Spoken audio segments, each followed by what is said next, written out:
எனக்கு நெஞ்சுக்கு நெருக்கமான தமிழகத்து உழவர் பெருங்குடி மக்களே,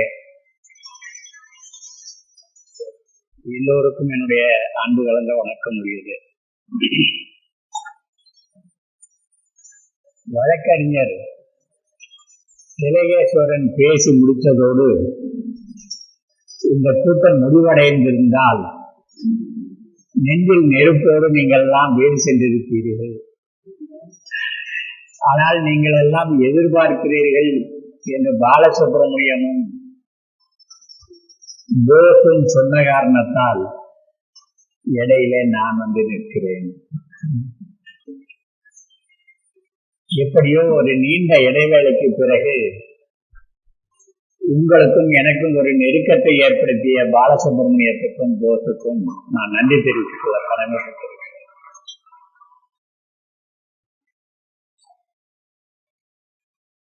ஓராண்டு காலமாக என்னை பீடித்திருந்த பிணி தொடர்ந்து தொத்திக் கொண்டே இருந்தது. ஆங்கில மருத்துவர்களை தவிர மற்ற எல்லா மருத்துவர்களும் பார்த்து விட்டார்கள்.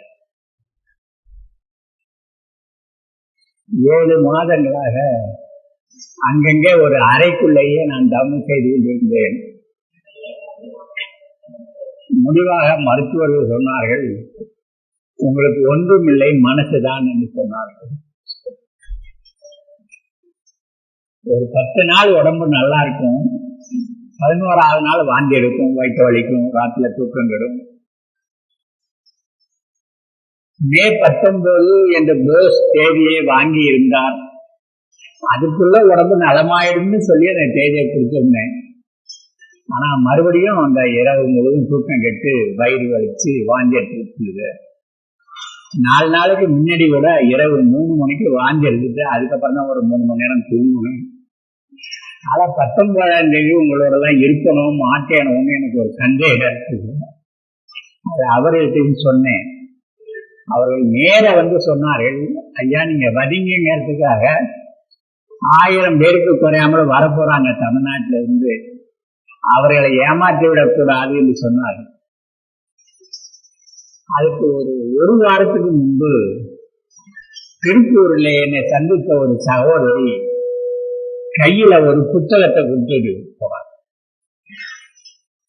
1 லட்சம் ரூபாய் பணத்தையும் கையில கொடுத்து ஒரு புத்தகத்தையும் கொடுத்துட்டு போனார். அந்த புத்தகத்தை கொடுத்துட்டு என்ன சொன்னாரு, இந்த புத்தகத்துல இருக்கிறது சரியா என்னன்னு எனக்கு ஒன்றும் புரியல, வேணா நீங்க படிச்சுட்டு அதுக்கப்புறம் உங்களுக்கு புரிஞ்சா சொல்லுங்கன்னு சொல்லிட்டு போனார். இந்த புத்தகத்துக்கு பேரு ரகசியம். எனக்கு பெரிய ஆச்சரியம். நான் அந்த அம்மையார்ட்ட சொல்லிட்டாங்க, போகலை. நான் 1 வாரம் ஹோமியோபதி மருத்துவம் எடுத்துக்கோன்னு சொல்லி ஓய்வு பெறத்துக்காக ஒரு சோலையில போய் தங்கியிருந்தேன். நீங்க நினைச்ச ஆச்சரியப்படுவீங்க. மனிதர்கள் பிரம்மாண்டங்களை எல்லாம் உருவாக்க முடியும், பிரம்மாண்டங்களை உருவாக்க முடியும். அங்க ஒரு தொழிலதிபர் என்ன பண்ணாரு, ஒரு 10 ஆண்டுகளுக்கு முன்னாடி நம்ம பேச்ச கேட்டுட்டு திருப்பூர்ல இருந்து ஒரு 6 கிலோமீட்டர் தூரத்துல அவங்க சொந்தமா இருந்த பண்ணைய ஒரு 30 ஏக்கரை அப்படியே மரங்களா வளர்த்து சோலையா ஆக்கினார்.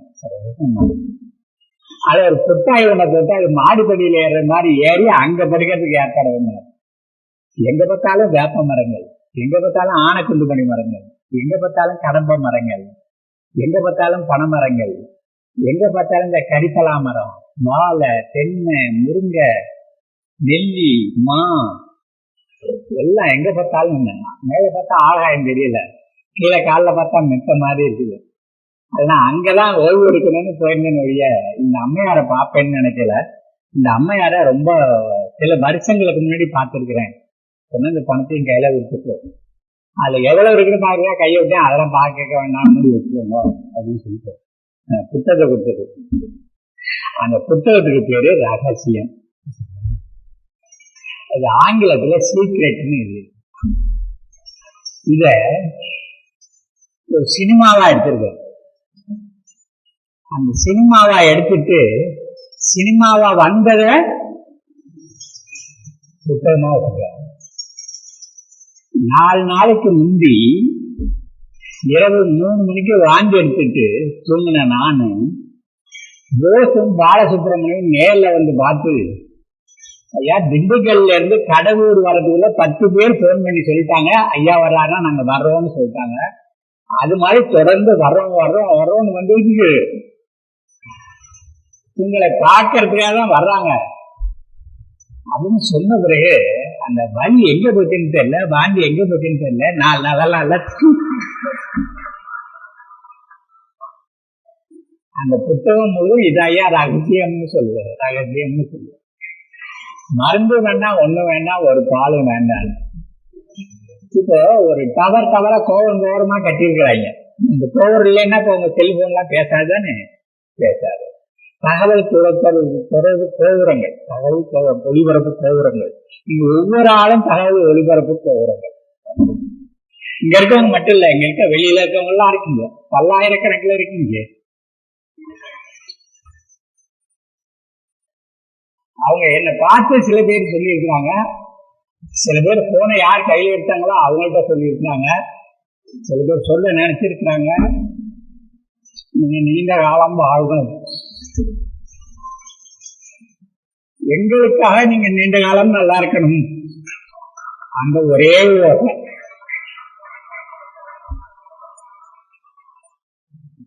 7 மாசமா எந்த மருந்து வேலை செய்யாத இந்த உடம்பு இந்த ஒளிபரப்புனால அப்படி குணமாய் வந்து இன்னைக்கு 4 மணி வந்து உட்கார்ந்து இருந்திருக்கிறேன். அப்போ நான் எனக்கு உள்ள போயிட்டு வெளியில வருவாரு மூச்சு, இதான் ஒரு மூச்சு வழியாவும் உள்ள போயிட்டு வெளியில தான் இருக்கு. நம்மெல்லாம் வெவ்வேறு ஆளுக்கே கிடையாது, நம்ம எல்லாம் சேர்ந்து ஒரே சக்தி. நீங்க ஏதோ கத்திருக்கோங்கிறதுக்காக இங்க வரல, நம்மளால் நாங்கெல்லாம் உங்களோட இருக்கோம்னு சொல்றதுக்காக வந்திருக்கீங்க. அதனால ஆனா இதோட அவங்க எல்லா பெண்ணையும் போயிடுச்சு. அதனால பாலசுப்ரமணியம் போசை ஏற்பாடு பண்ணதுனால இந்த தென் தமிழகத்துல மதுரையில இந்த எழுச்சி அன்னைக்கு நான் பாக்குறேன். நீங்க கவலையே படாதீங்க. நாங்க இயற்கை வேளாண்மையை பத்தி நீங்க என்னென்னலாம் தெரிஞ்சு கொள்ளணும்னு நினைச்சீங்களோ காலையில இருந்து இது வழி சொல்லி முடிச்சிருக்கிறாங்க. நான் என்ன பேசுறதுனாலே எல்லாம் பேசிட்டேன். நீங்க குரல் தான் வித்தியாசம் இருக்கணும் ஒழிய கருத்துக்கள் ஒன்னேதான். எல்லாம் நம்ம சகோதர சகோதரிகள் தான்.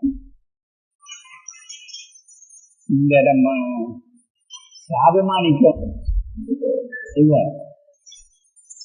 கடவுர்ல இருந்து திண்டுக்கல் தாண்டத்துக்குள்ள 4 லாரி மாடு போயிடுச்சு, கதான் கடைக்கு போயிடுச்சு.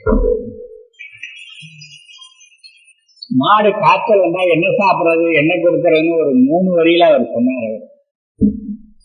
திருப்பூர்ல நான் தங்கி இருந்த சோலையில 30,000 ரூபாய் பசு, காங்கேயம் பசு, கண்ணு போட்டு 4வது நாள் அப்படி சாப்பிடாம நிக்குதுன்னு சொன்னாங்க. ஒரு வெட்டினரி டாக்டர் வந்து பார்த்தாரு, அவருக்கு 50 வருஷம் அனுபவம்னாங்க. மாடு வந்து காய்ச்சல்னாங்க, அப்புறம் ஊசி போட்டாருனாங்க. அதனால மாடு சேர்த்து வச்சு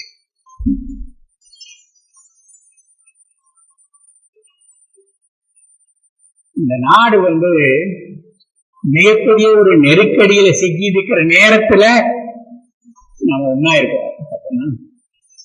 இனி நம்மளை யாரும் வெல்ல முடியாது. எல்லா சக்திகளையும் ஒருங்கிணைக்கிற வேலையை நம்மளால செய்யும். அறிவு அற்றங்காக்கும் கருவி. நம்ம அழிவிலிருந்து காப்பாற்றணும்னா அறிவு தான், அதான் கருவி, அதான் பொருத்தமான கருவி. அறிவு அற்றம் காக்கும் கருவி. அற்றம்னா இங்க மரணம், மரணத்திலிருந்து மக்களை காப்பாற்றுறது அறிவு ஒண்ணுதான். அறிவு, அந்த அறிவுக்கு நமக்கு பஞ்சமே இல்லை, பஞ்சமே. அந்த பசுமை உடல்ல மட்டும் இந்த தகவல் வரல அப்படின்னு சொன்னா இத்தனை பேர் இங்க கூடியிருக்க மாட்டீங்க. எவ்வளவு பெரிய சக்திகள் நமக்காக வேலை செய்யுது, நாடு முழுவதும் சக்திகள். இந்த சக்திகள் இல்ல மட்டும் இல்ல, அகில இந்திய இயற்கை விவசாய அமைப்பு இருக்குல்ல, அதுல நான் ஆலோசகரா இருக்கிறேன். அவங்க சொல்லிட்டாங்க, ஒவ்வொரு ஊராட்சி அளவுல ஒன்றிய அளவுல 6 பேரை ஒன்னா சேர்ந்துக்க சொல்லி இயற்கை விவசாயில காசு இல்லாம சான்று வழங்குவோம் அப்படின்னு சொல்லுங்க. 3 வருஷம் எல்லாம் கிடையாது, இப்பயே சான்று வழங்குவோம். இவர் 1 வருஷமா இயற்கை விவசாயம் பண்ணியிருக்காரு, இவர் 2 வருஷம் இயற்கை பண்ணியிருக்காரு, இவர் 3 வருஷம் இயற்கை விவசாயம் பண்ணியிருக்காரு. அதை மட்டும் போட்டுட்டு அப்படியே அடையாள சின்னம் கொடுத்துருவாங்க. இந்தியா முழுவதும் நம்ம பொருள் போகலாம். நம்ம சக்தி விரிஞ்ச அளவுல வேலை செய்யும். நம்ம சாதாரண அளவுல கிடையாது. அந்த தேனை பற்றி அவர் சொன்னா பாருங்க. அந்த தேன் ஈ தனக்காக தான் அது கருத்து. நம்ம திருடிதான் திங்கிறோம். ஆனா அந்த தேன் மருந்தா இருக்குது. உணவா மட்டும் இல்லை. உணவே மருந்து, மருந்தே உணவு. நான் 3000 சொல்லி வச்சிருக்கிறேங்களே. 3000 சொல்லாத அறிவு ஏதாவது உலகத்துல இருக்கா என்ன? எங்கேயாவது இருக்கா என்ன? உலகத்துல மூத்த குடி தமிழ் குடி. ஆனா உலகத்துல இருக்கிறவங்கலாம் அறிவு வேணும்னா இங்க இருந்து எடுத்துட்டு போகணும். எங்க இருந்தோ இறக்குமதி செய்யப்பட்ட அறிவு இருக்கு பாருங்க. அதை வச்சு நம்ம எல்லாத்தையும் அப்படியே கசைக்கு புழிஞ்சு அது சாவடிக்கிறாங்க. எதுக்காக? லாபம். இந்த லாபம் ஒண்ணுக்காக. பணம் கிடையாது, லாபம். நீங்க எல்லாத்தையுமே பணம் பணம்னு பாத்தீங்கன்னா உங்களுக்கு புரியாது. நீங்க படிச்சிருக்கணும். படிச்சிருந்தாதான் புரியும். ஒரு பண்ணையா கட்டுவார். அவர் பொங்கலை தொட்டி ஒதுக்குவார். ஆனா ஒரு முதலாளி கையில அந்த பணம் கிடைச்சதுன்னா கூடுதலா அவன் இன்னொரு ஃபேக்டரி கட்டுவான். என் பணத்தினுடைய எந்த ஒரு பகுதி தன்னைத்தானே அதிகரித்துக் கொள்கிறதோ அதுக்கு பேர் லாபம். மற்றெல்லாம் லாபம்லாம் ஒன்றும் வராது. கரும்புல லாபம் வராது, நெல்லுல லாபம் வராது, கத்திரிக்காயில லாபம் வராது, மாடு வளர்ப்புல லாபம் வராது. உங்களுக்கு லாபம் சொல்லியே உங்க தலையில இவ்வளவு நாள் முகம் அரைச்சிருக்கிறாங்க. நான் தருமபுரியில இருக்கும்போது அந்த விவசாயிகளோட ஒரு நாள் பேசியிருந்தேன். அடுத்தவன் தலையில முளம் அரைக்கிறான்னு தெரியுதே, அது என்னன்னு தெரியுதா அப்படின்னு கேட்டாங்க. ஒருத்தரையும் சொல்ல முடியல. அடுத்த நாள் ஒரு பெரியவர் வந்தாரு. புரிஞ்சுட்டு வந்துட்டேன் அப்படின்னாரு. என்ன அப்படின்னு. இப்ப ரொம்ப பேருக்கு தெரியாது, யோசனைக்கெல்லாம் தெரியாதுன்னு நினைக்கிறேன். அப்படி மேல முளம் அரைக்கிறேன்னா என்ன? ஏன்னா நீங்க முளம் அரைக்கிறதே விட்டுட்டீங்க. எங்க அம்மா அரைச்சாங்க, எங்க அக்கா அரைச்சாங்க. அந்த காசு பயிர் உளுந்து கொத்தமல்லி எல்லாம் அம்மியில வச்சுட்டு தண்ணி தெளிச்சுட்டு குழந்தைகளை உருட்டுனா போதும், அது மாவா போயிடும். மிளகாரம் அப்படி கிடையாது. டக்குன்னு இடிக்கணும். அது மிளகா பிச்சுக்கணும், அப்புறம் தேய்க்கணும், அப்புறம் உருட்டணும். அதெல்லாம் கண்லேருந்து தனியா ஒழுகும். அதுக்கு பேர் தான் மிளகா அரைக்கிறது. அப்போ உங்க தலையில அவன் மிளகா அரைக்கிறான்னா என்ன அர்த்தம்னா, உங்க தலைய அம்மிக்கல்லான்னு நினைச்சுட்டான். முதல் விஷயம் உங்களுக்கு தலை அம்மிக்கல்லான்னு நினைச்சுட்டான். அவன் டங்குன்னு இடிக்கிறான், உரைக்குது, கல்ல தண்ணி வருது, அப்பவும் புரியல அவன் மிளகா அரைக்கிறாங்க.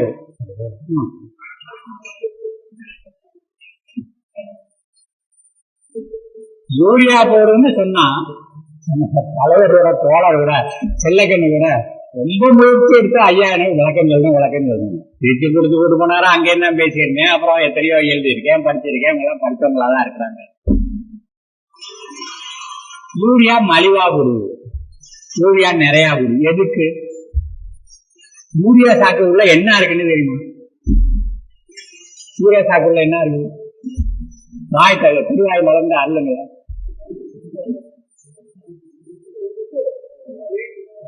யூரியா தான் உப்பு. யூரியாவுக்குள்ள என்ன இருக்கு? நைட்ரஜன் இருக்கு. அந்த நைட்ரஜன் என்னது? ஆகாயத்துல. ஆகாயம் எங்க இருக்குது? காற்று எங்க இருக்குது? மூக்கு வழியா உள்ள போயிட்டு வெளில வருது இல்ல, அதுதான் நைட்ரஜன் இருக்குல்ல. இதுக்கு அமெரிக்காவில இருந்து சாக்குல தூக்கிட்டு வருவீங்க, கப்பல்ல தூக்கிட்டு வருவீங்க. 60 வருஷமா உங்க தலையில அம்மிக்கெல்லாம் வச்சு அரைச்சிருக்கிறான்ல மிளகாய. விஞ்ஞானம் பேசுற தோழர்களுக்கு தெரியாதா? தெரியலன்னா கேட்கணுங்களா நம்மளா இருக்க? இந்த நைட்ரஜன் எங்க இல்லையா இருக்குது? ஏன் ரஷ்யாவில இருந்து தூக்கிட்டு வர்றான்? ஏன் ஜெர்மன்ல இருந்து தூக்கிட்டு வர்றான்? ஏன் அமெரிக்காவில இருந்து தூக்கிட்டு வர்றான்? மூக்கு வழியா உள்ள போயிட்டு வெளில வந்துருக்குங்களா? இவங்கெல்லாம் போட்டுற அந்த ரஷ்ய விஞ்ஞானி சொன்னா இந்த பூமி உருண்டையா இருக்க நம்புறீங்களா? ரொம்ப பேர் நம்பல. அதான் இந்த புகழெல்லாம் தோண்டிட்டு இருக்கிறாங்க. ஜெசிபி அதுல தோண்டிட்டான். இதெல்லாம் நிலையாவே இருக்க போறான்னு நினைப்பு. இந்த பூமி எல்லாம் நிலையாவே இருக்குன்னு நினைப்பு. எப்படி செவ்வாய் சுத்துதோ, எப்படி வெள்ளி சுத்துதோ, அது மாதிரி இந்த பூமியும் ஆகாயத்துல சுத்திக்கிட்டு இருக்கு. இந்த ஆகாயத்துல 78% நைட்ரஜன் இருக்கு. அப்போ ரஷ்ய விஞ்ஞானி சொன்னா பூமி பந்து நைட்ரஜன் கடலில் மிதக்கிறது. பூமி பந்து நைட்ரஜன் கடலில் மிதக்கும் போது எதுக்கு சாக்கில் கட்டி தூக்கி இருந்தாங்க? எதுக்கு சுற்றுக்கு அவ்வளவு பெரிய சாக்கி தூக்கி உள்ள கட்டினா? 1000 அடிக்கு இங்க போர்டு கொடுத்தாங்க, தண்ணி எடுத்தாங்கன்னா சுத்தி இருக்கிற மக்களுக்கு எல்லாம் குடிக்க தண்ணி இல்லாம போச்சு. உள்ள போன தண்ணியா அப்படியே வெளியில விட்டான்னா கடல்ல இருக்கிற மீன் ஆமையெல்லாம் செத்துக்கிட்டு இருக்கு, நண்டெல்லாம் செத்துக்கிட்டு இருக்குது. மனுஷனுக்கு சாப்பாடு மட்டும் இல்லாம போல அவன் நோயில வேற செத்துக்கிட்டு இருக்கிறான். ஆகாயத்துல விட்டுங்கன்னு சொன்னா அது அமோனியா லீக் ஆகி மேல போய் ஆகாயத்தை மாசுபடுத்திக்கிட்டு இருக்குது.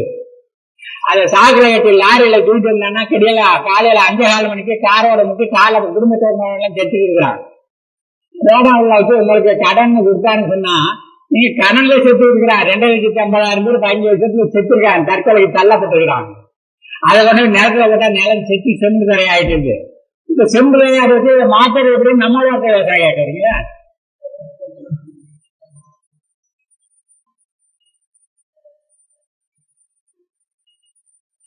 அந்த பொண்ணு பேராசிரியர் கேட்டு இருந்தீங்க தானே? பாரதிதாசன் பல்கலைக்கழகத்திலே பேராசிரியர் மல்லிகா காலையில இருந்து பேசி படம் போட்டு காமிச்சிருக்கிறார். அந்த மழை பெய்ஞ்சா சொகத்துல நீல பச்சை தெரிய பாரு, அது நுண்ணுயிர். நீங்க கிணத்தடியில் இப்படி நடக்கிற இடத்துல கொஞ்சம் வலுக்குது பாரு, அது நுண்ணுயிர் நீலப்பச்சை பாசி. பாத்திரங்கள் இடத்துல லேசா வலுக்குதுல அது நீலப்பச்சை பாசி. இலக்கில பூமியில போட்டு மிதிச்சு விட்டு தண்ணியை கொஞ்சம் நிறுத்தி அழுவ விட்டீங்கன்னா 7 நாள் எங்க பார்த்தாலும் நீலப்பச்சை தெரியுது பாரு. கண்ணுக்கு தெரியாத அந்த நீலப்பச்சை பாசி இந்த காற்று மண்டலத்தில் இருக்கிற அந்த 78% நைட்ரஜன் எடுத்து அப்படி மண்ணில் சேர்த்துக்கிட்டே இருக்குது. கண்ணுக்கு தெரியாத உயிர் அப்படி அது செஞ்சுக்கிட்டு இருக்கும்போது எதுக்குடா தூத்துக்குள்ள அவ்வளவு ₹1 கட்டினீங்க? எதுக்கு விவசாயிக்கு கடனா கொடுத்தாங்க யூரியாவை? எதுக்கு டிஏபி கொடுத்தீங்க? விஞ்ஞானம் பேசுபவர்கள் எதுக்கு விவசாயிக்கு எல்லாம் கேட்டீங்களா? விவசாயி ஒன்றாகணும் எதுக்கு யூரியா வாங்குறதுக்கா மழுவா வாங்குறதுக்கா? டிஏபியில பாஸ்பரஸ் இருக்குன்னு சொன்னாங்க, அப்புறம் எதுக்கு அதுல போய் யூரியாவை சேர்த்தாங்க? 18% நைட்ரஜன்ங்கிறாங்கல்ல, எதுக்கு சேர்த்தாங்க? வெறும் பாஸ்பரஸ் போட்டா பயிர்ல வரும் தெரியாது. ஆனா விவசாய கண்ணை கவர்னுங்கிறது அதுல 18% நைட்ரஜன் யூரியாவை அதுல கொஞ்சம் கலந்து விட்டான். அப்ப டிஏபியை மண்ணில் போட்டாக்க பயிர் வளரும்போது 10 இருக்கு தானே விவசாயி மறுபடியும் வாங்கி இருக்கிறான். பூமியில இருக்கிற உயிர் தான் எல்லாத்தையும் செய்யுது இல்ல. செடி கொடி மரம் எல்லாம் வந்த பிறகு மனுஷன் வந்தானா இல்ல மனுஷன் வந்த பிறகு அவளா வந்துதான்? செடி கொடி மரங்கள்லாம் வளர்ந்து அதுக்கப்புறம் தானே மனுஷனை அது வந்து கொண்டு ஆத்தங்கரையில இருக்கிற தென்னை மரத்துக்கு டிஏபி வச்சானா பொட்டாசி வச்சானா ஏழை மட்டும் தானே விடுறாங்க. நெடுஞ்சாலையில இருக்கிற புளிய மரத்துக்கான டிஏபி பொட்டாசி வச்சானா ஏழை மட்டும் தானே விட்டாங்க. உங்க வீட்டுக்கு முன்னாடி இருக்கிற வேப்ப மரத்துக்கு டிஏபி பொட்டாசி வச்சீங்களா? வருஷம் வருஷம் பழம் தருது இல்ல. குளியல இருக்க காயில இருக்கிற வாழை மரம் வந்துட்டு அப்படியே 3-4 மீது பாரா குடிச்சுட்டே வருஷத்துக்கு முன்னாரு குளிக்கிற தண்ணியில ஏன் டிஏபி பொட்டாசி வச்சா? ஒண்ணு அறிவுபூர்வமா பார்க்கணும், அல்லது கண்ணில் வர்றத வச்சு நம்ம யோசிக்கணும். கண்ணில் வர்றத வச்சு யோசிக்கணும். என்ன தெரியுது? விவசாயி சொல்றாரு அந்த யூரியாவை அப்படி தூவுனா விறுவிறுன்னு அடுத்த பச்சை தெரியல வளர்ச்சி தெரியல அப்படின்னு. பச்சையே திங்கிறியா? பச்சையை ஆடு மாடு தானே திங்குது. அப்ப பச்சைங்கிறது என்ன? அது இந்த பச்சைங்கிறது சூரியன்ல இருந்து வர ஒளிய அது சர்க்கரையா மாத்துது. அந்த பச்சையில மாத்தி அது தின்னுட்டு மிச்சம் இருக்கிறத இந்த வேருக்கு அனுப்புது. இலை வேருக்கு சாப்பாடு போடுது, வேறு இலைக்கு சாப்பாடு போடல. வேளாண் பல்கலைக்கழகம்னு வேளாண் ஆராய்ச்சி நிலையங்கள்னு கல்லூரிகள்னு எங்க பார்த்தாலும் வச்சு எல்லா தலையிலையும் மிளகாயா அரைக்கிறாங்க, மண்ணில மிளகாயா அரைக்கிறாங்க. வெளிநாட்டு கம்பெனிகளுக்கு ஏஜென்ட் வேலை பார்க்கறாங்க. செடிக்கு சாப்பாடு கொடுத்துருங்கிறான், பிளான்ட் ஃபுட்டுங்கிறான், நியூட்ரியன்ட்ங்கிறான். எங்கடி கொடுத்தீங்க? 7வது பாட புத்தகத்துல இருக்கு வெளிச்சேர்க்கைன்னு. இங்கிலீஷ்ல போட்டோசிந்தசிஸ் பிஎஸ்சிஐல எம்எஸ்சிஐல சொல்லி கொடுக்குறாங்க. அந்த ஐசக் நியூட்டன்கிற இங்கிலீஷ்காரன் சொன்னா, ஆற்றல் என்பது அழிக்கப்படுவதும் இல்லை ஆக்கப்படுவதும் இல்லை, உருமாற்றம் அடைகிறதுன்னு சொன்ன. சூரியன்ல இருந்து புறப்படும் போது அது நெருப்பு, வர்ற வழியில அது வெளிச்சம். நம்ம தலையை தொட்டா நெருப்பு, இலைய தொட்டா குளுக்கோஸ். செடி கொடி மரங்களும் நாம அங்கதான் வித்தியாசப்பட்டு நிக்கிறோம். விளங்குதா? அது நம்ம கிடையாது. அது முளைச்சு வளர்ந்துதான் மனுஷனை உண்டு வந்துச்சு. மனுஷன் அதெல்லாம் உண்டு பண்ணல. சூரியன்ல இருந்து பிச்சுட்டு வந்த பூமி நெருப்பாவே இருந்தது. மழையும் பனியும் பெய்து குளிர்ந்தது. தண்ணி வந்தது. அந்த தண்ணியில கண்ணுக்கு தெரியாத உயிர் தோன்றுச்சு. இன்னைக்கு பேசுற நில பச்சை பாசி அன்னைக்கு தோன்றுச்சு. மனுஷன் தோன்ற முடியுமா சூரியன்ல இருந்து வந்த பூமியில? அது வளர்ந்து மீனை படைச்சு, ஆமையை படைச்சு, தவளையை படைச்சு, உருவனை படைச்சு, அப்புறம் பறப்பனை படைச்சு, அப்புறம் குட்டி போட்டு பால் கொடுக்குறவனை படைச்சு, மனுஷ குரங்க படைச்சு, அதுக்கப்புறம் ஒரு 50,000 வருஷமா 400 கோடி வருஷத்துக்கு முன்னாடி இருந்த பூமியில 400 கோடி வருஷத்துக்கு முன்ன ஒரு 50,000 வருஷமா தான் தமிழ முத தோன்றி மனுஷன் எங்க பார்த்தாலும் பரவி போயிட்டுக்கிறான். அப்படியானா இயற்கை வளர்ந்து மனுஷனை உருவாக்குது. மனுஷன் இயற்கையை உருவாக்க முடியாது. மனுஷன் பிறந்த காலத்துல இருந்து இயற்கையை அழிக்க வர மாதிரி தான் செஞ்சிருக்கிறார். இன்னைக்கும் அழிவு மட்டும் தான் செஞ்சிருக்கு. ஒரே ஒரு வித்தியாசம் என்னன்னா, அமெரிக்காக்காரன் அவன் சொந்த மூளையை பயன்படுத்தி அழிக்கலாம். இந்தியாக்காரன் இவனுக்கு சொந்த மூளை கிடையாது, அமெரிக்காக்காரன் வாங்கிட்டு அழிச்சுக்கிறாரு. அங்க மட்டும்தான் நம்ம வெட்கப்பட வேண்டிய நாட்டப்படின்னு செத்து போயிடலாம். குப்புசாமி கடைசியா சொல்லிட்டு போனார். கோபிச்செட்டிப்பாளையத்துல பார்த்தாரு. பார்த்துட்டு வந்ததுல இருந்து அவர் பூமியை மாத்திட்டாரு.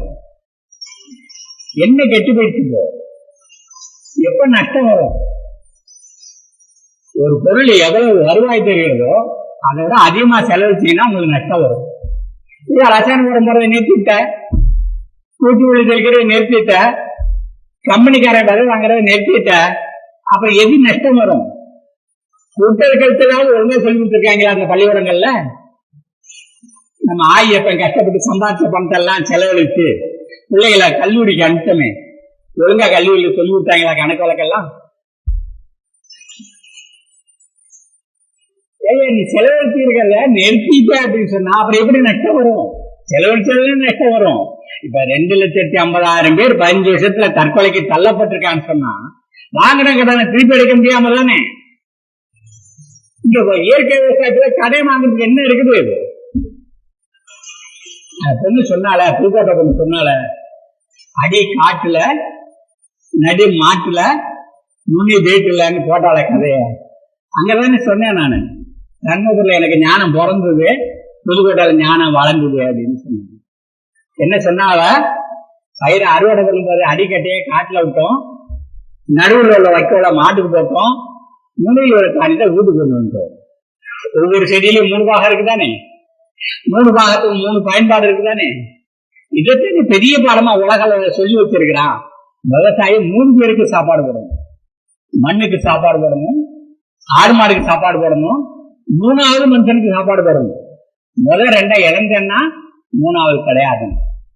இந்த 3ஐ இழக்கிறது மட்டும்தான் இன்னும் என்னென்ன கேட்குது, நாவப்பழம் காய்க்குது, எல்லாமே காய்க்குது, மாடெல்லாம் இருக்குது, முழுசு இயற்கை விவசாயம், எங்க பார்த்தாலும் மண்புழு, எங்க பார்த்தாலும் தேன்குட்டி. அவருக்கு சக்கரை நோயின்னு சொன்னான்னு சொல்லி தேனையும் நெல்லிக்காய் பொடியும் கலந்து கொடுத்தா அவர் பாட்டுக்கு இருக்கிறார். அவர் பாட்டு இருக்கிற நல்லா தெரியுறார் சொல்றார். அங்க திருப்பூர்ல என்ன பண்ணாரு, நாட்டு நெல்லிக்காய் மரமா வச்சாரு. அதான் மருந்து கொஞ்சம் அதிகம். அதை கடைக்கு கொண்டு போனா அவன் கிலோ 4 ரூபாய்க்கு கேட்டான். அப்படி தூக்கிட்டு வந்து தோட்டத்துல மறுபடியும் கொட்டினாரு. பொறுக்காத நெல்லிக்காயை அப்படியே அழியட்டும்னாரு. நெல்லிக்காயா கொட்டி கொட்டி கொட்டி கொட்டி கொட்டி அது மக்கி மக்கி மக்கி தோட்டம் போல போல குழப்பாயி மறுபடியும் அதை வளர்ந்துட்டு ஆகாயத்தை அடிச்சுட்டு கொட்டிட்டே கிடக்குது. இல்லையே, இது மாதிரி நிலத்துக்கே விடப்படாதே, நம்ம ஏதாவது செய்யணுமேனு கேட்டேன். ஐயா போடு அப்படின்னா சமையல் இல்ல, நெல்லிக்காய் அப்படி இல்ல, ஒரு ட்ரிங்க் குடிக்கிறதுக்கு கஷாயம் மாதிரி ஒண்ணு போட்டு கொடுத்துட்டாங்க, தினம் போடுறாங்க. நெல்லிக்காய் என்ன பண்ணுது அப்படின்னா, இந்த உடம்புல வேர்வை துவாரம் வழியா இந்த வேர்வையோட சேர்ந்து உப்பு வெளியில வருது இல்ல, அந்த உப்பு அந்த ஓட்டையெல்லாம் அடைச்சிருது. அந்த ஓட்டையை திறந்து விடுற வேலையதான் நெல்லிக்காய் செய்யுது. தோல் மட்டும் ஒழுங்கா வேலை செஞ்சதுன்னா உடல் கழிவை வெளியேற்றது பாருங்க, அதுல 15% அது பார்த்துக்குது. நோயில படுத்திருக்கவே எழுச்சி நடப்பான். வெறும் நெல்லிக்காய் அப்படியே நெசுக்கி சட்னியாக்கி தோல்ல பூசிட்டு 2 மணி நேரம் வச்சிருந்த பூச்சிங்க அப்படின்னு சொன்னா படுத்திருந்த நோயாளி எழுச்சி நடக்கிறான். அப்படிதான் இயற்கை மருத்துவர் சொல்லியிருக்கிறார். அதை ஊறுகாயா திங்கலாம், அது இப்ப சாராக்கிட்டாங்க, ரசமாக்கிட்டாங்க, என்னென்னவோ பண்ணலாங்க. அதை பொடியாக்கி தொட்டியை நீக்கிட்டு சின்ன சின்னதா வளர்ந்து நேரில் காய போட்டு எடுத்து வச்சுட்டீங்களாக்கும். அதை பவுடர் பண்ணிட்டு தினம் 1/2 டீஸ்பூன் மத்தியான இடைவெளி அந்த தண்ணியில இருந்து சாப்பிட்டீங்களாக்கும். உடம்புல இருக்கிற பசியெல்லாம் ஆறுது, நோயெல்லாம் போயிட்டே இருக்குது. அதுக்கு விலை கொடுக்க மாட்டேங்கிறான் அந்த வாங்குறவன். அங்க என்ன பண்ணிருக்கிறாரு அப்படின்னா, கோயம்புத்தூருக்கு மேற்கால போகும்போது பாக்குறேன், அந்த 12வது ஒரு சின்ன மிஷின் கண்டுபிடிச்சு வச்சிருக்கான். ஒரு நெல்லிக்காய் வச்சு இப்படி டக்குன்னு எடுத்துனா கொட்டை கீழே போகுது, அந்த பருவ கதை வந்து மேல விழுது. கரும்பை சாறு புரிந்திடுவீரே, கடலில் மூழ்கினல் முத்தெடுப்பீரே, அரும்பும் வேர்வை புதுத்து பூமியில 1000 தொழில்கள் செய்திடுவீரே, பெரும்புகள் உமக்கியே இழக்கின்றேன், பெரும்புகள் உமக்கியே சொல்கின்றேன், பிரம்மதேவன் தலை இங்கு நீரே. அதான் பாரதியார் சொன்னாங்க. பிரம்மா என்ன செய்யறாரு? படைக்கிறாரு. அத தொழில் செய்து வேர்வை செஞ்சு எவன் படைக்கிறானோ அவன் பிரம்மதேவனுக்கு சமம். அந்த பிரம்மதேவர்கள் எப்படி இருக்கிறார்கள்னு பாரதி சொன்னான். உழுது விதைத்து அறுப்பார்க்கு உணவு இல்லை, பொய்யை தொழுது அடிமை செய்வார்க்கே செல்வமெல்லாம் உண்டு, உண்மை சொல்வார்க்கோ எழுதறிய பெருங்கொடுமை திரை உண்டு, தூக்குண்டை இறப்பது உண்டு. உண்மை சொல்றவன ஜெயில போடுறான், லாக்கப்ல போடுறான், தூக்கு மேடை தண்டனை வீட்டுறான், இல்ல சாவடிக்கிறாங்க. அன்னைக்கு வெள்ளைக்காரன் ஆண்டுகிட்டு இருந்தான், பாரதி அப்படி சொன்னான். இன்னைக்கு நம்ம ஆளுதான் ஆடுறாங்க, வெள்ளைக்காரங்க தான் ஆடுறாங்க. இன்னைக்கு அது நடந்துட்டே இருக்குது. இதுக்கெல்லாம் மாற்று என்ன அப்படின்னா, முதல்ல நீங்க திறமை ஆயிக்குங்க.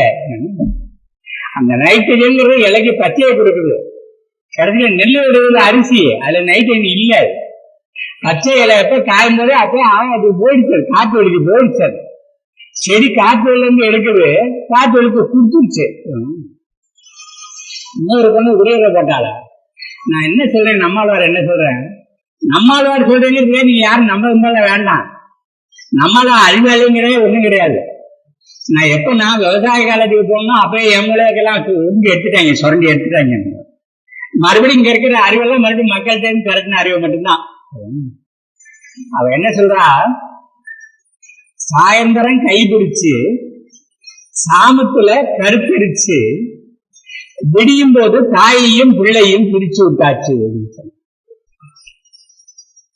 புரியலதானே?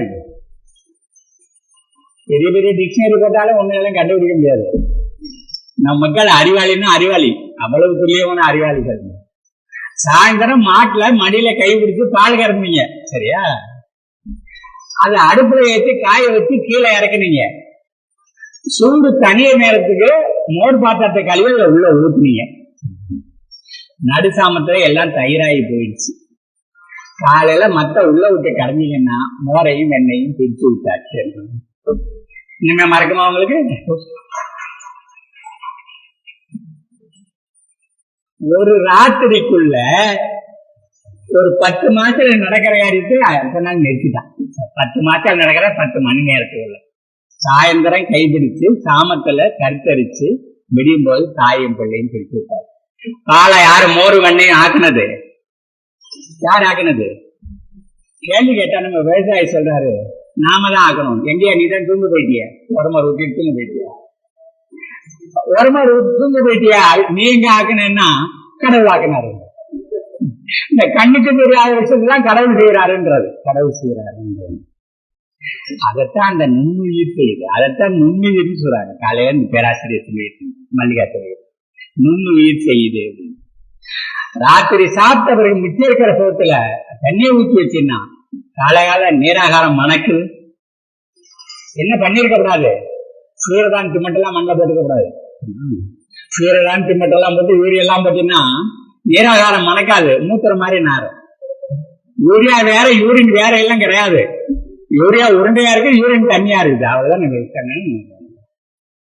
ஏன்னா சந்தேகமே செஞ்சு பார்த்துக்கீங்க. எதுக்கு ஏக்கருக்கு 30 கிலோ யூரியா வாங்கிட்டு விட்டுறீங்க? 3 கிலோ எடுத்து வச்சுக்கோங்க. ஒவ்வொரு ஸ்ப்ரே இருக்கு, இவ்வளவு யூரியாவை தண்ணியை கட்டி உள்ள விட்டுக்கோங்க. மேல ஸ்ப்ரே பண்ணி பயிர் வளருதா இல்லையான்னு பாரு. அதே மாதிரி மாட்டு முத்தத்தை புரிஞ்சு வச்சுக்கோ, அதை 1க்கு 10 பங்கு தண்ணி கலந்துக்க, ஸ்ப்ரேயை போட்டு ஸ்ப்ரே பண்ணு, அதனால பயிருக்கு பத்து விட்டு வளரல இல்லைன்னு பாரு. நைட்ரஜன் தானே. நீங்க உரம்னு சொல்லுவேன் கொஞ்சம் வாயை அழைச்சிருக்கலாம். அது உள்ள இருக்கிறது நைட்ரஜன் தானே. ஆனா யூரியாவுல நைட்ரஜன் மட்டும்தான் இருக்குது. ஆனா நம்ம நாட்டு மாட்டோடைய மூத்திரம் இருக்கு பாரு, அது புற்றுநோயை குணப்படுத்துற மருந்தே இருக்கு. இந்த கேரளாவில் இருக்கிற டாக்டரு 12 புற்றுநோயாளிகளை வெறும் பசுமாட்டு மூத்தத்தை விட்டே குணப்படுத்திருக்கான். எல்லாம் சிலையில் போட்டு காமிக்கிறான், அட்ரஸ் எல்லாம் கொடுக்குறான், போய் விசாரிச்சு பார்த்து வந்துக்கிறான். யூரியாவை சாப்பிட்டு பாரு வருதான்னு பார்ப்போம். இப்ப ஏன் இயற்கைக்கு போகணுங்க, ஏன் இயற்கைக்கு போகணுங்க?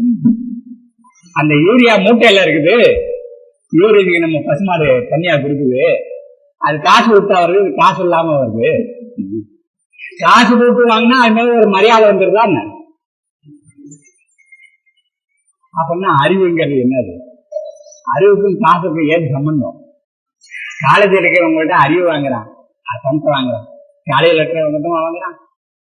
எல்கேஜி நடத்துறவன் வாங்குறான்னா, அப்புறம் யூகேஜி நடத்துறவன் வாங்கினான்னா, இப்ப ப்ரீகேஜி நடத்துறவன் வாங்குறாங்க. ப்ரீகேஜில என்னடாகனா எல்கேஜி போறது முன்னாடி இருக்கு அப்படின்னு உலகிற பணத்தை புரிஞ்சதுக்கு அவன் என்னென்ன வழி எல்லாம் சொல்றான். எனக்கு காயகல்ப பயிற்சி கொடுத்தாரு இந்த வேதாந்திரி மகரிஷி. அவர் கடைசியில கோயம்புத்தூர்ல போய் ஒரு பெரிய பணக்காரருடைய காம்பவுண்டுக்குள்ள போய் அடக்கமாகி போனார். அவரை சுத்தி ஒரு வளையம் வந்துருக்கு, பணக்கார வளையம் வந்துருக்கு.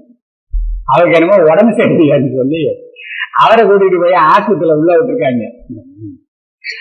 நாட்டுல இருக்கிறவனுக்கெல்லாம் காயகல்ப பயிற்சி கொடுத்தாரு. காயகல்ப பயிற்சின்னா உடம்ப திறப்ப பயிற்சி. அவரை கொண்டு போய் இங்கிலீஷ் ஆஸ்பத்திரியில உள்ள விட்டாங்க. போகும்போது நடந்துதான் போனாராம், வரும்போது சக்கர நாக்கல்ல கொண்டு வந்தாங்க.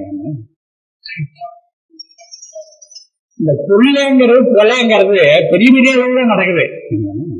அது எங்கேயுமே கேஸ் போட முடியாது. ஏன்னா அந்த டாக்டர்கள் அதுக்கு லைசன்ஸ் வாங்கிட்டு வந்துருக்கிறான். இந்த டாக்டர்லாம் கொலைக்கு லைசன்ஸ் வாங்கிட்டு வந்துருக்கிறாங்க. சக்கர நாக்காளியில கொண்டு இந்த தங்க வச்சுட்டு பக்கத்தையே ஒருத்தர் நின்றுட்டு காலை மதியம் மாலை மாத்திரை உள்ள தள்ளிட்டே இருந்தான். ஒரு மாசத்துல அவருக்கு மழை வெளியில போகாம சிக்கலாகி போய் மறுபடியும் ஆஸ்பத்திரிக்கு கொண்டு போனாங்க. அங்க டாக்டரை தடுக்க போட்டுட்டு சொன்னாங்களாம், குடலை அறுத்தி அடிச்சிடுவோம் அப்படின்னு சொன்னாங்க. அவரு பரிதாபமா சொன்னாராம், 80 வயசுல அறுக்காம ஏதாவது வைத்தியம் பாருங்களேன்னு சொன்னாராம்.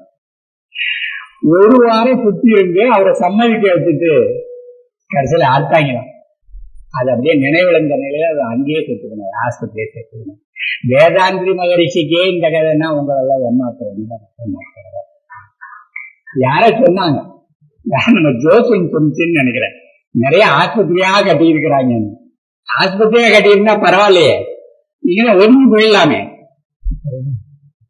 அவன் ஊரா இப்ப வர்றான், செக்கப்புன்னு ஊரா வந்து உங்களை சும்மா விட மாட்டேன்னு சொல்லி இங்க ஒரு ரெப்பர் போட்டு சுத்திட்டு பாப்புன்னு மகனுக்கு மாதிரி அழுத்திட்டு, ஒரு பிரஷர் இருக்கு இந்த மாத்திரை சாப்பிடு, ஒரு சர்க்கரை இருக்கு இந்த மாத்திரை சாப்பிடு, மாத்திரை விட்டு கொலை பண்ணிக்கிட்டே இருக்கிறாங்க.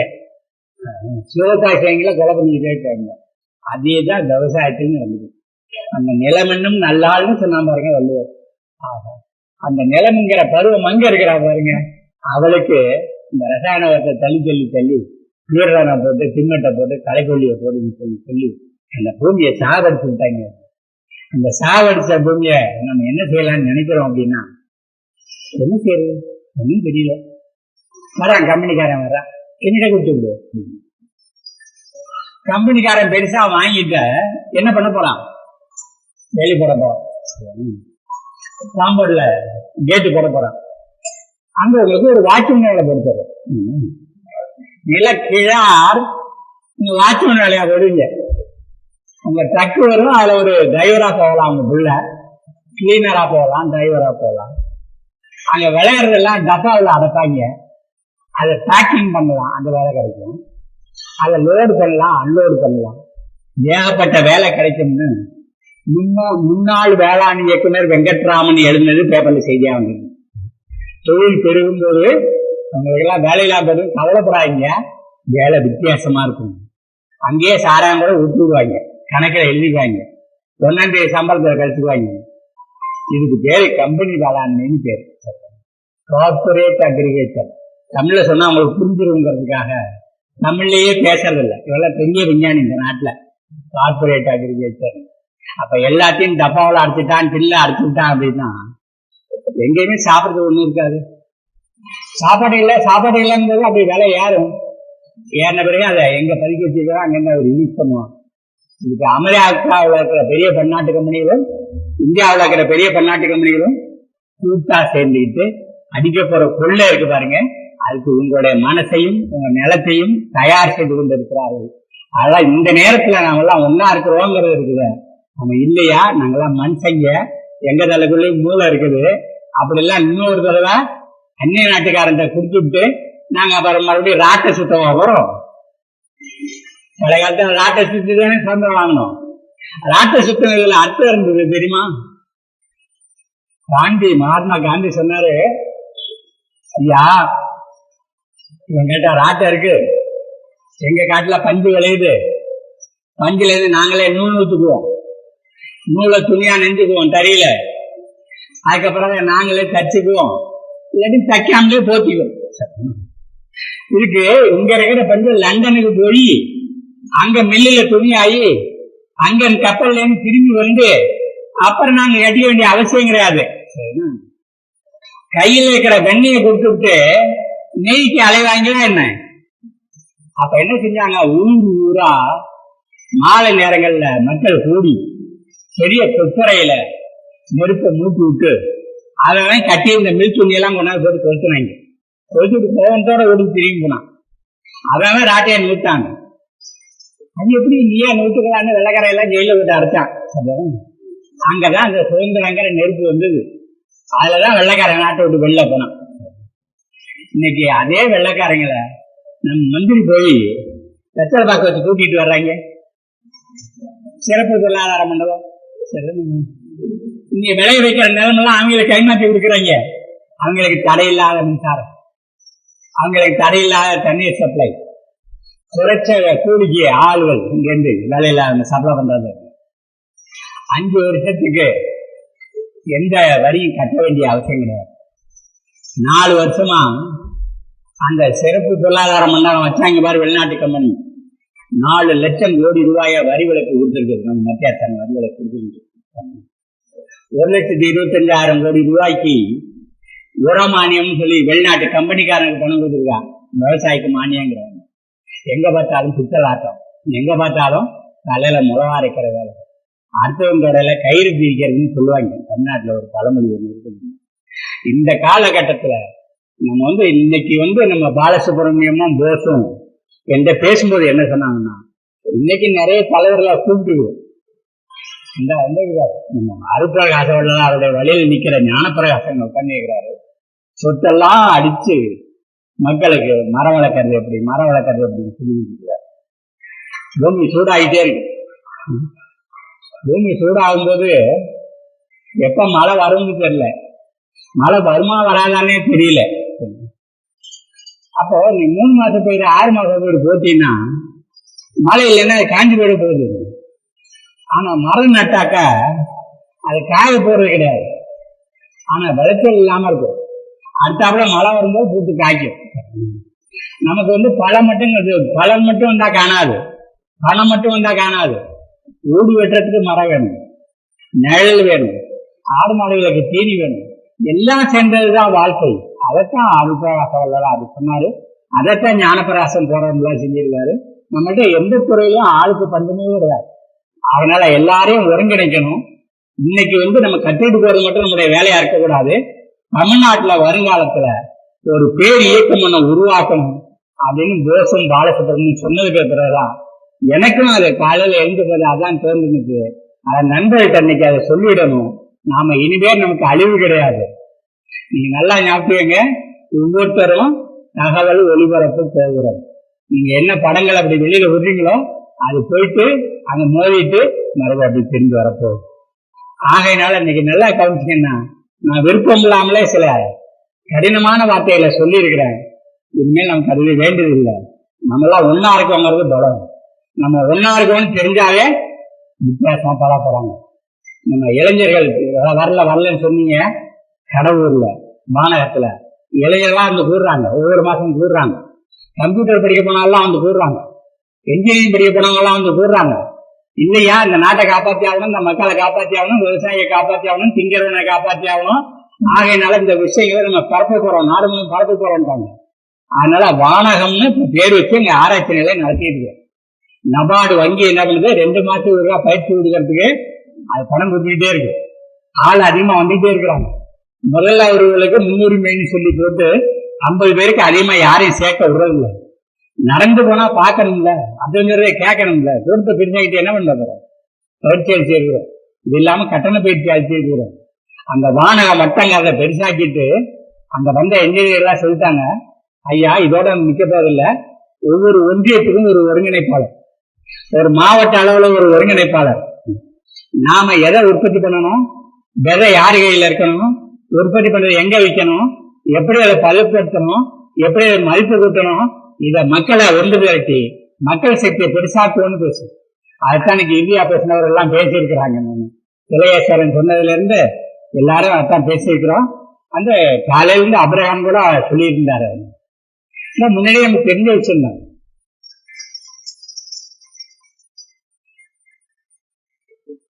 சொத்து சீப்பு விற்பவன பாரு, அவன் சொத்து வாங்குகிறான். ஊசி மணி பாசி எல்லாம் விற்கிறான் பாரு, அவன் விலை வைக்கிறான். அது ஏன் இங்க சேரல அப்படின்னு சொன்னா, இவர் நெல்லிக்காயாக செதறி கிடக்கிறார்கள். எத்தனை வருஷமா சொல்லிட்டு இருக்கிறார். நான் இவரை போல திலகேஸ்வரன் போல இருக்கிற காலத்துல நான் சொன்னேன், அன்னைக்கே சொன்னேன், பூமி ஒரு காலத்துல மாறும், அது இன்னைக்கு இல்லைன்னா நாளைக்கு மாறும் அப்படின்னு சொன்னேன். ஏன் அப்படின்னா, நமக்கு முன்னாடி இருந்தவர்கள் என்ன செஞ்சாங்க, கஷ்டம் வந்த போது இது என் தலைவிதின்னு சொன்னாங்க. நான் வறுமைப்பட்ட போது கடவுள் என்ன சோதிக்கிறான்னு சொன்னாங்க. சமுதாயம் இப்படியே இருக்காது, கல்வி பரவலாகும் போது ஏன் இப்படி சமுதாயம் பிளவுபட்டு இருக்குது, ஏன் சுரண்டப்படுவாராக இளைஞர்கள் புரிந்து கொள்வார்கள், அவர் இந்த பூமியை மாற்றுவார்கள் சொன்னா, அந்த மாற்றக்கூடிய பரம்பரை இன்னைக்கு வந்திருக்குது.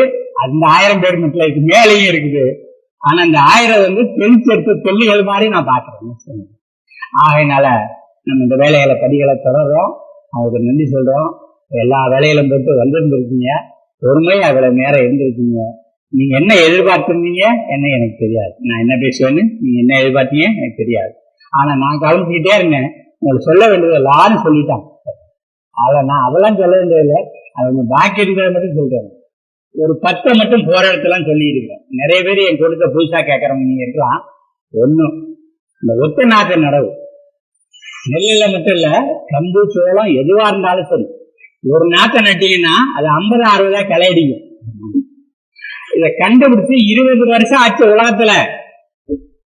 1000 வருஷத்துக்கு முன்னாடி 2 தமிழையும் சொல்லியிருக்கிறாங்க, ஒத்த நாட்டு நெல்லை நடு அது நிறைய விளையும். 1000 வருஷத்துக்கு முன்னாடி 1911 அன்னைக்கு என்ன வெள்ளக்கார அரசு 1 லட்சம் காப்பி அடிச்சு விட்டு இருக்குது. அந்த நோட்டீஸ் பரப்பி இருக்கு, 4 மணிக்கு பரப்பி இருக்குது. வெக்கம் கட்டவங்க, தூக்குல தொங்க வேண்டியவங்க, நாக்குப்படின்னு சாக வேண்டியவங்க 20 வருஷமா இதை மக்கள் மத்தியில பரப்பாம இருக்கிறாங்க. ஒத்த நாட்டை நடனம் 15 நாளைக்குள்ள நடனம், மேலாவா நடனம், இடைவெளி விட்டு நடனம், தண்ணி காய பாய்ச்சணும். அதெல்லாம் முடிஞ்சிச்சு. 5-6 விஷயங்கள் உங்களுடைய நிலத்துல இன்னைக்கு எவ்வளவு விளைச்சல் எடுக்கிறீங்களோ அது போல 2 பங்கு எடுக்கிறீங்க. 2வது விஷயம், அவங்க வயல்ல நெல் வயல்னா வாய்மடையில ஒரு பள்ளம் தோன்றீங்க, அதுல நிறைய இலைகளை வெட்டியாந்து போடுறீங்க, அதுல ஒரு கூரை சாணியை உள்ள கொட்டுறீங்க, தண்ணி அதுல இறங்கி வரும்போது 24 மணி நேரத்துல அது கருப்பாயி நடந்துள்ள பாயுது, நல்லா வளமாவது, பயிர் கருப்பு விட்டு வளருது, நேர வளர்ச்சி வருது. 3வது அமுத கரைசல், சாணம் முத்திரம் எல்லாம் 3 தண்ணியில கலந்து வைக்கிறீங்க. 24 மணி நேரத்துல டானிக் தயாராயிடுது. 1க்கு 10 பங்கு தண்ணி சேர்த்து ஸ்ப்ரே பண்ணீங்கன்னா பயிர் கருப்பா வளருது. 4 ஆடு மாடு புதிய இடத்துல ஆடு மாடு திங்காத இலைகளை பறிச்சுட்டு வந்து இடிச்சு பானைக்குள்ள போட்டு மாட்டு முட்டத்தை ஊற்றி வைக்கிறீங்க. அது என்ன பண்ணுறது, 10 நாள்ல புளிச்சு நாறுது. அதை 1க்கு 10 பங்கு தண்ணி சேர்த்து வச்சீங்கன்னா எல்லா ஊற்றியும் வருது, எல்லா நோயும் ஓடுது. பஞ்சகவியா நம்ம ராஜமாணிக்க மாத்திராஜி விளங்கிட்டாரு. ரொம்ப அற்புதம். நம்ம ஆளுகள் சாதாரண ஆளுகளே இல்லை. நான் இந்த திருவண்ணாமலையில் பேசும்போது தூத்துக்குடி வானொலியில இருந்தவர் வந்திருந்தார். அவரு அந்த சிரிப்பை சொன்னார். நான் ஆரம்பத்திலே சொல்றேன், சிரிப்பு தான்.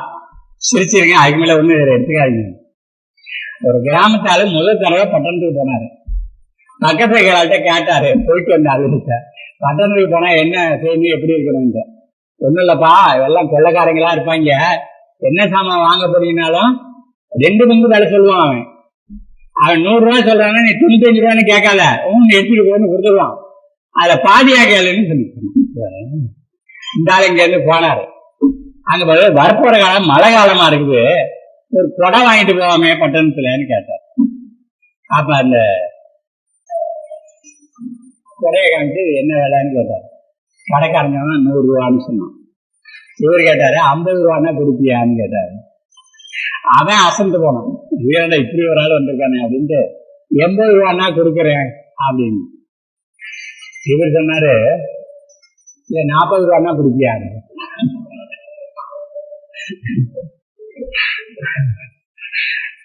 அவன் சொன்னா, இல்ல நீ முன்னாடி சொன்னீல அந்த 50 ரூபா, அந்த 50 ரூபானா கொடுத்துடுறேன் அப்படின்னு சொன்னாங்க. இவர் கேட்டாரு 25 ரூபான்னா கொடுப்பியா அப்படின்னு. அவ கடைக்காரனுக்கு ஆத்திரம் வந்ததான். அவன் சொன்னானா, எதுக்கு 25 ரூபா, சும்மா எடுத்துட்டு போ அப்படின்னா, 2 கொடை கொடுப்பியா அப்படின்னு.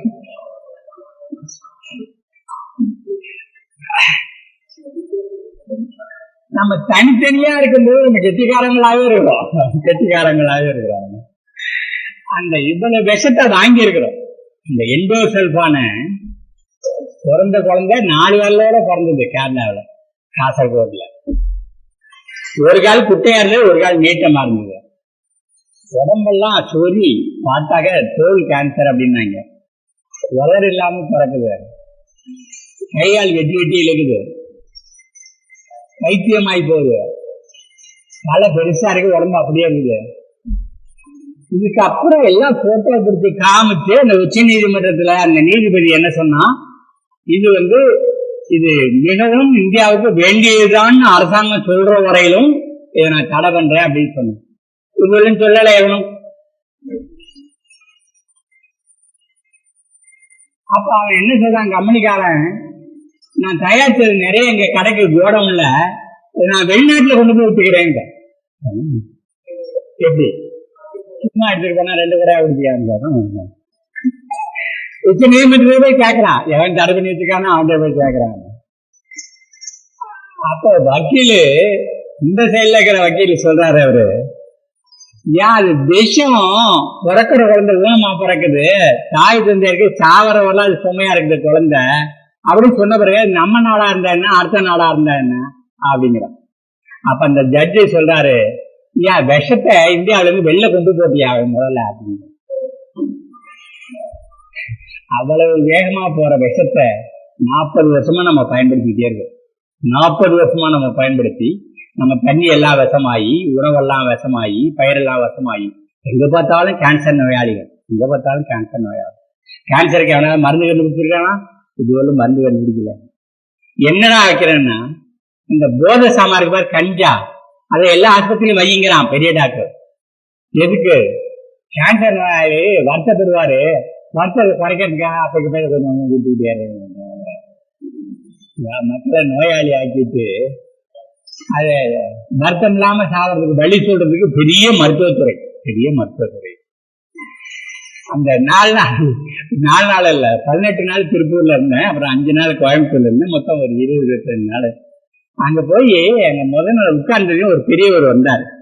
நடந்து வரும்போதே ஒரு மாதிரிதான் வந்தாரு. வந்தது என்னை அறிமுகப்படுத்தினாங்க. ஒரு நாக்காலை போட்டு உட்கார்ந்தவர் கேட்கிறாரு, என்ன பண்ணுது உங்களுக்கு அப்படின்னு கேட்டார். வாந்தி இருக்குதியா, வாந்தி இருக்கிறது வயிற்று வலிக்குதியா அப்படின்னு சொன்னாங்க. ஒரு நல்ல ஆஸ்பத்திரி போக வேண்டியதானே, மாத்திரை வாங்கி திங்க வேண்டியதானே. சாதாரணமா இருக்கிறத எதுக்கு போகக்கூடாதா? விசாரிக்கிறதெல்லாம் ஒரு வைத்தியர் ஆயிடுறான், உடனே டாக்டர் வைத்தியர் ஆயிடுறான். நான் சிரிச்சுட்டு அதை பார்ப்பவங்களும், உங்களுக்கு ஏதாவது அனுபவம் இருந்தா சொல்லுங்களேன் அப்படின்னு சொன்னாங்க. வீட்டை விட்டு சைக்கிள்ல வெளியில வந்தானா, அந்த டூ வீலர்ல அப்படி டக்குன்னு மோதினானா, அப்படி திருவிட்டு விழுந்தானா, கைய காலம் அந்த பக்கம் நவத்த முடியல, இதெல்லாம் ஆட்டோவை தூக்கிட்டு போனாங்க. அங்க கொண்டு போய் சொன்னாரு, இது இறுதியை நல்லா வேலை செய்தான்னு போய் சோதிச்சுட்டு வந்து அப்படின்னு. அங்க போனா அந்த டாக்டரு அதெல்லாம் வச்சு பாயிட்டான். லப்பு டப்புன்னு அடிச்சுக்கிட்டே இருக்குது. நல்லா இருக்குது, உனக்கு ஒன்றும் குறையிலன்னு சொல்லிட்டான். 9,000 கொடுத்து வெளில வந்தோம். மறுபடியும் அந்த எலும்பு ஆஸ்பத்திரியில போனா அவன் இந்த தோலை கிழிச்சு அது ஒரு பிளேட் வச்சு தச்சிருக்க. மேல ஒரு 6 ஓட்டை போட்டு போல்டு போட்டுக்கிறானா, கீழே 4 ஓட்டை போட்டு போல்டு போட்டுக்கிறானா. பரவாயில்ல, நான் நடந்துக்கிறேன் அப்படின்னு. இல்ல அந்த போல்ட்டுங்கிறீங்களே அது எடுத்துட்டீங்களான்னு கேட்குது. இல்ல டாக்டர் சொல்லிட்டாரு 10 வருஷத்துக்கு இருக்க வேண்டியலன்னு சொல்லிட்டாரு.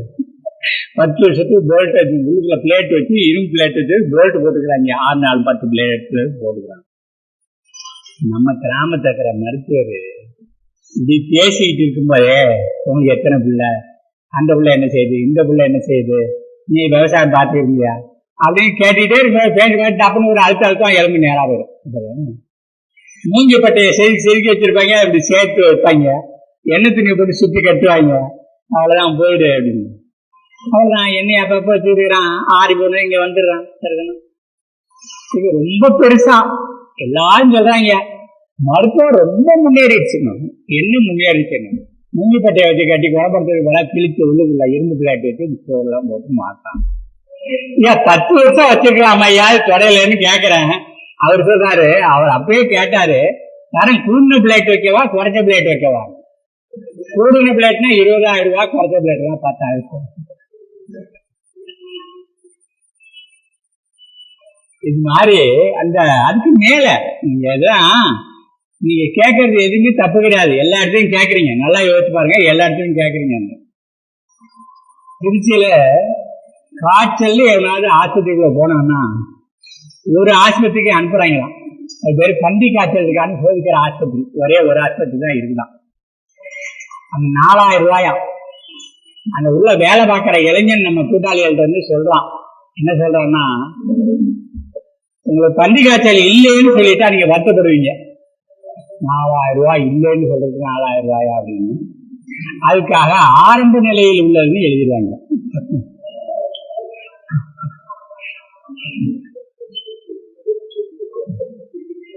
அந்த ஆஸ்பத்திரி அதுக்கு மாத்திரை கொடுத்து ஆரம்பிப்பாங்க. வைத்தியத்தை ஆரம்ப நிலையில் இருக்கிறது வைத்தியத்தை ஆரம்பிச்சாங்க. அங்க 4,000 ரூபாய் செலவச்சு அங்க வேற வைத்தியத்தை ஆரம்ப நிலையில் ஆரம்பிக்கிறாங்க.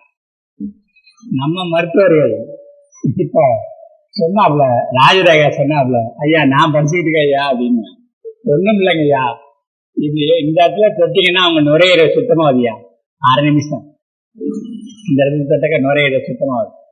இந்த இடத்துல தொட்டாக்க அவங்க இருதயம் சுத்தமாகுதுயா 6 நிமிஷம். 6 நிமிஷத்துல கியூ. முந்தா நாள் மதுரை பேராசிரியர் ராஜு போன் பண்ணி சொல்றாரு, ஐரோப்பா முழுவதும் ஒண்ணு போயிட்டான். ஐரோப்பா முழுவதும் ஒரு மருத்துவம் போயிட்டுதான் ஹைட்ரஜன் பெராக்சைடை பயன்படுத்தி பண்றாங்களாம். அது பேர 1 மினிட் கியூரான். 1 நிமிஷம் குணப்படுத்துறாங்களாம். மதுரை பேராசிரியர் சொல்றாரு. அவரு 6 நிமிஷத்தை செஞ்சு ராஜமணிகள் செஞ்சு வருவாரு. உள்ள கொண்டு போய் வச்சு உள்ளுக்குள்ள பிள்ளைட்டுல வச்சு அப்ப அந்த டாக்டர்கிட்ட இந்த உடம்பு என்ன செய்யுதுன்னா தனக்கு வேண்டாத வெளியே தள்ளும், தனக்கு அந்நியமானதெல்லாம் வெளியே தள்ளும். அதான் வலி. ஐயா வலிக்குதுன்னு சொன்னா அதெல்லாம் சரியா போயிடும் போங்க. இல்லைங்கய்யா வலி பெரிய தொந்தரவு தாங்கல, மறுபடியும் 1.5 லட்சம் ரூபாய் கொண்டு வா. மறுபடியும் கிழிச்சு அந்த பிளேட்லாம் எடுக்கும். பிளேட்ல 1.5 லட்சம் ரூபாய் எடுத்து மறுபடியும் கையில போட்டு அப்படியே. ஆமா டாக்டர், அது எலும்பு கூடி போச்சு. ஆமா கூடி போச்சு. ஆமா நீங்க ஓட்டை போட்டீங்கன்னா போல்ட் எல்லாம் போட்டீங்கன்னா அந்த ஓட்டை எப்ப கியூர் ஆகும்? அது தானா சரியா போடும்போது. டாக்டர் போட்ட ஓட்டையே தானா சரியா போகும்போது கீழே விழுந்து முடிஞ்சது தானா சரியாவாதான்? இயற்கை ஒருபோதும் தவறு செய்வதில்லை, உடல் ஒருபோதும் தன் கடமையை செய்ய தவறுவதில்லை. பிறந்த குழந்தை பால் ஒரு இப்படி வாங்கி இருக்குதா, நான் இப்படி படைக்கிறான், பால் கெட்டு போச்சு போல இருக்கு அப்படின்னு சொல்லிட்டு. பிறந்த குழந்தைக்கு தெரியல வேண்டாத வெளியில தள்ளணும்னு. நீ வாங்கி எடுத்தோன்னே எதுக்கு டாக்டர்கிட்ட போற? அவன் உடனே மாத்திரை கொடுத்து வாங்கி எடுக்காம பண்ணிட்டான்ல, வேண்டாத உள்ள தங்கிடுச்சு இல்ல. வைத்தியரை பார்த்துருக்கானே நோய் ஆரம்பிச்சோன்னு கேட்கறான். அக்கப்பஞ்ச டாக்டரை கேட்கறான், டாக்டரை பார்த்துறதுதானே நோய் வந்தது, அதுனா உடம்பு நல்லா தானே இருந்தது, வயிற்றால போச்சு தானே, வேண்டாது தானே வெளில போச்சு வயிற்றால போறது, அது எதுக்கு டாக்டரை போனேன்?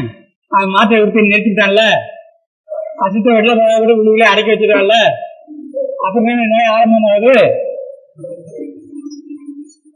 மனிதர்களை நோயாளாக்கி சாவடிக்கிறதுக்கே எல்லா ஆஸ்பத்திரியும், அதுக்கு பெரிய பெரிய டாக்டர்கள், அது படிக்கிறதுக்கு மெடிக்கல் காலேஜ், அதுல உள்ள சேரத்துக்கு லட்சக்கணக்கில் பணம், ஒட்டு மொத்தமா அப்படியே சீராயப்படுகிறது. பாருங்க, எல்லாத்துக்குமா சேர்த்து நம்ம வேலை செய்யணும்.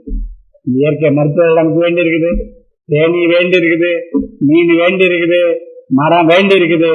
அதனால ஒவ்வொரு ஒன்றிய அளவுலையும் ஒரு மாதிரி பண்ணைகள், அந்த ஒவ்வொரு மாதிரி பண்ணைகள்லையும் பயிற்சிகள் போற மாதிரி ஏற்பாடுகள். மக்கள் தங்களை தாங்களே விடுவிச்சுக்குவாங்க. பட்டணத்தை போய் நெருக்கடியில் சிக்கனெல்லாம் மருந்து ஊருக்கு திரும்பி வருவோம். அது போல ஒரு தமிழகத்தை நம்ம எதிர்பார்ப்போம். அப்போ 4வது விஷயம் சொன்னேன், ஆடு மாடு திங்கா செடியில கொண்டு வந்து மூலிகை போக்குவரத்து தயாரிக்கிறது.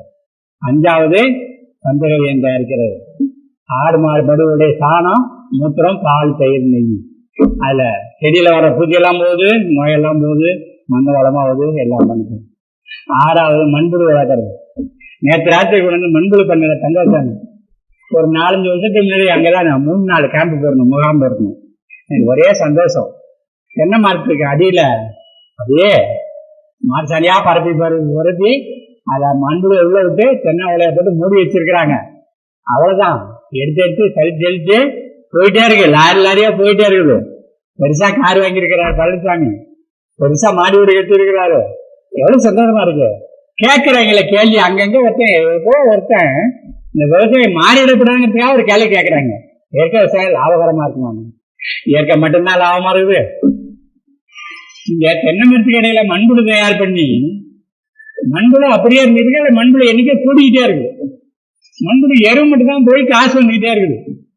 தென்னை மரத்துல தேங்காய் வைக்கிறது போனஸ். அதுக்கு ஒண்ணும் பண்ணலையே அவரு.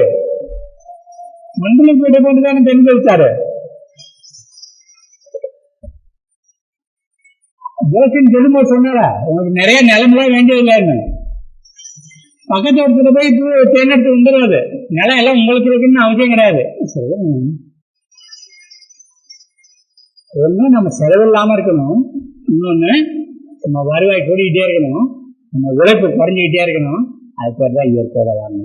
இயற்கை வேளாண்மை தெரிஞ்சிருந்தது இயற்கை தெரிஞ்சது. இயற்கை ஒருபோதும் தவறு செய்வதில்லை, உடல் ஒருபோதும் தன் கடமையை செய்ய தவறுவதில்லை. லங்கனம் பரம அவசரம்.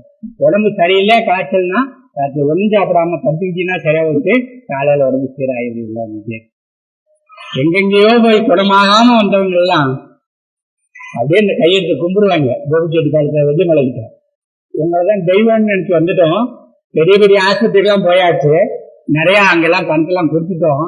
அதுல ஒண்ணுமில்லாத நிலையில உங்கள்கிட்ட வந்திருக்கோம்னு சொல்லுவோம். அப்ப அவரு சொல்றாரு, நான் தெய்வம் எல்லாம் இல்ல, நான் உன்னை போல ஒரு மனுஷன் தான், அது நான் சொல்றது மட்டும் கேட்டுக்கோ, கூட போய் படுத்துக்கோ அப்படின்னு சினிமா கொடுத்துட்டு மனத்தை வெளியேற்றுறது. இடுப்புக்குள்ளே மட்டும் போறது. உரைச்ச கோர்மையில கஞ்சியும் எரிஞ்சலா ஊர் தொட்டுக்கு கொடுத்துது. 10 நாள்ல அவன் குணமாகி போறான். நான் அவர்கிட்ட கேட்டேன், என் பெரிய ஆஸ்பத்திரியில போய் சாவ கடந்தவனா காப்பாத்திருக்க, சொன்ன போய் தெய்வம் சொன்னா ஏன் இல்லைன்னு சொன்னாங்க.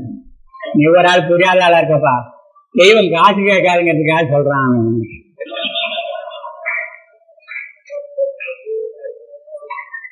மயிரை மட்டும் தானே கேக்குது, போற வழியில மொட்டை அடிச்சிட்டு போனா போகுது.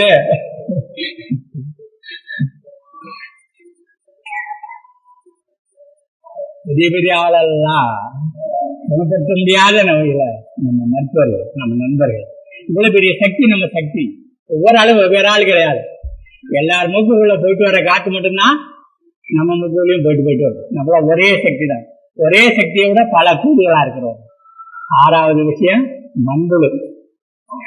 7வது விஷயம் அந்த தூண்டில். 7 தூண்டில் மாதிரி இருக்கா, அந்த மீனுடைய கழிவுகளை சர்க்கரையோட சேர்த்து பிசைஞ்சு வாயுக்குள்ள போட்டு மூணுனா 3 வாரத்துல மீன் நம்மள தயாராகும். அதை 10 ரொம்ப தண்ணி சேர்த்து தெளிச்சிங்கன்னாக்கா அந்த இலை பச்சை கொடுக்குதுன்னு விவசாயி சொல்றாரு. அறுவடை வரது மாறாம இருக்கு பச்சை. கழிவு, மீன் கழிவு, மீன் வெட்டுறதுல கழிவும் வெள்ளை சர்க்கரையும் சமளவு. இந்த 8வது விஷயம் தேமூர் கரைசல். தேங்காய் 2 தேங்காய் வச்சுக்கன்னா 8 மாதிரி இருக்கும். தேங்காய் அடிச்சு சாறு எடுத்துட்டு புளிச்ச மோரை சம அளவு கலந்து பானைக்குள்ள வச்சு 1 வாரம் பூமியில போட்டு வச்சா 10வது நாள் எடுத்து 10 பங்கு தண்ணி சேர்த்து தெளிச்சிங்கன்னா பூவெல்லாம் கொட்டாம இருக்குங்க. எல்லா பூவும் பிஞ்சாம இருக்கு, காய் பழபழம் இருக்குது. 9 எவ்வளவு வருஷம் பூமியை கெட்டிருந்தாலும் சரி 20 வகையான விதையை கலந்து பூமியில விதைச்சிட்டு 18 நாள் தான் ஒரு தடவை மடக்கி விடணும். அப்புறம் மறுபடியும் விதைக்கணும். 40 நாள்ல ஒரு தடவை மடக்கி விடணும், மறுபடியும் விதைக்கணும். இப்ப 3 மாசத்துல மடக்கி விடணும். 6 மாசத்துல பூமியை மாத்துறோம். 50 வருஷமா கிடைச்சிருந்த பூமியை 6 மாசத்துல மாத்துறோம். பலதானிய விளைவிப்பு சாகுபடியா மாத்துறோம். எங்க பார்த்தாலும் ஏழுதலை சரியில போட்டு பூமியை மூடி வைக்கும், மூடாக்கு போறது. கரும்பு 50 டன் விளைஞ்சதுன்னா 5 டன் தொகை இருக்குது. திரும்பவும் அதில் போட்டு அமில கரைசல் தெளிச்சிங்கன்னா முன்னாடி விளைஞ்சதை விட கரும்பு அதிகமாக விளையுது.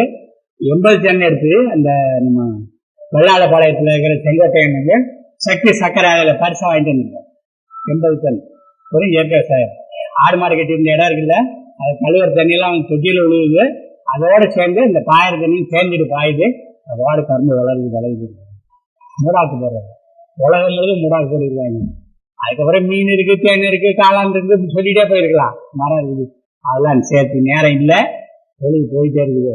அதை தங்கங்களா, நெஞ்சுக்கு நெருக்கமான தமிழகத்து உறவினர்களே, நான் நல்லா வாழணும்னு ஆசைப்படுறவர்களே, நமக்கு நல்ல ஆள் வந்துருச்சு. நீங்க நல்லதே நினைங்க, தூங்க போறதுங்களை நல்லது நினைச்சு பாருங்க. எல்லாம் வாழ்க்கையில நல்லது நடக்குது. நம்மளை ஒன்றுபட்டுட்டோம். ஒன்றுபட்ட சக்தி மீறுவதற்கு யாரும் கிடையாது.